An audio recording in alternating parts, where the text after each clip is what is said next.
kusoo dhawaada barnaamijka aqoon-yahanka isbuucan.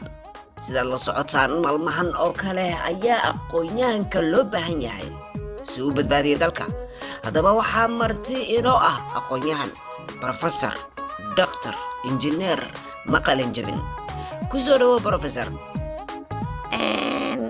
aniga horta waan dhawahay laakiin waxaa ka tagtay taatalka ah activist iyo dhaqdhaqaaqaha iyo PhD holder inaan haysto PhD holder inaan haysto waa saas. Raalow, professor, PhD holder horay u gal.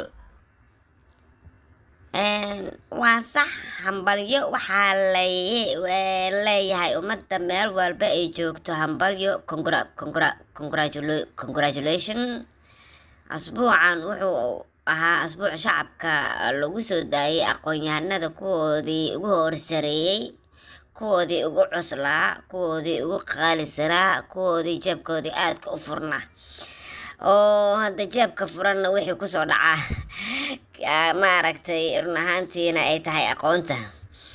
halyeygoodii ugu weynaa professorada ayaa xaflad dhigtay habeen hore oo wuxuu ku dhigtay hotel jazeera, asagoo isku caano shubay in raaligelin buuxdo uu ka helay shacabka.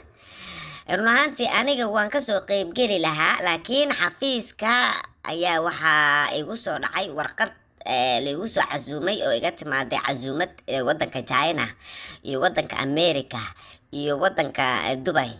marka saddexdaas wadamood aan 12 saac intaan isku soo maray waxaan soo galay magaaladaba saakadaan soo galay, haddaan hurdo ka soo kacay. marka kama qayb gelin.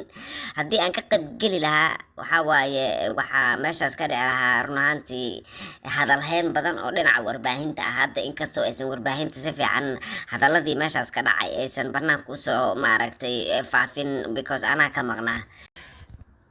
waayahay professor, waxaa goobtaasi ka qayb galay dad aad loo garanayo iyo professoro kale iyo aqoon-yahano kale iyo dad culculus. adigu maxaad is leedahay dhinaca badda Soomaaliyeed iyo xaalka dalka uu maanta ku sugan yahay?